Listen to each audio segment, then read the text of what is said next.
lorsque j'ai commencé l'écriture du livre « Mon père sur mes épaules », j'étais en train d'écrire un texte qui n'a rien à voir en apparence et qui est le dictionnaire amoureux de la Suisse. Ce dictionnaire amoureux a fait ressortir un certain nombre de souvenirs d'enfance puisque j'ai été mis, lorsque j'ai eu 7 ans, en pension en Suisse. Mes parents sont restés en Turquie.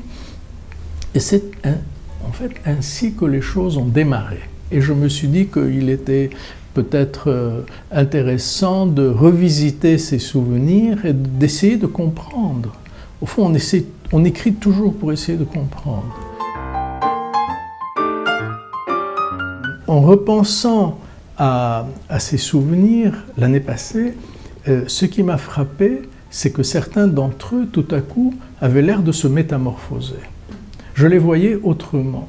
Je me suis rendu compte que pendant très longtemps, je me suis efforcé de les voir de la manière dont j'aurais le moins souffert. La première des choses, c'était la relation au souvenir et cette façon qu'ils ont de se métamorphoser au fil des ans qui passent.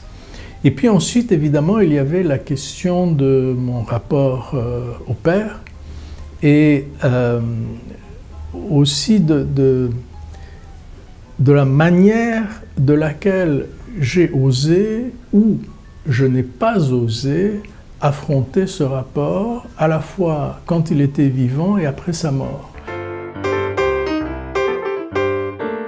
Ça, ce sont les moments les plus forts, parce que très souvent, il y a des lecteurs qui viennent et qui me disent « j'ai lu ça, ça, ça, ça et ça de vous ». Certains me disent « j'ai lu tout de vous ».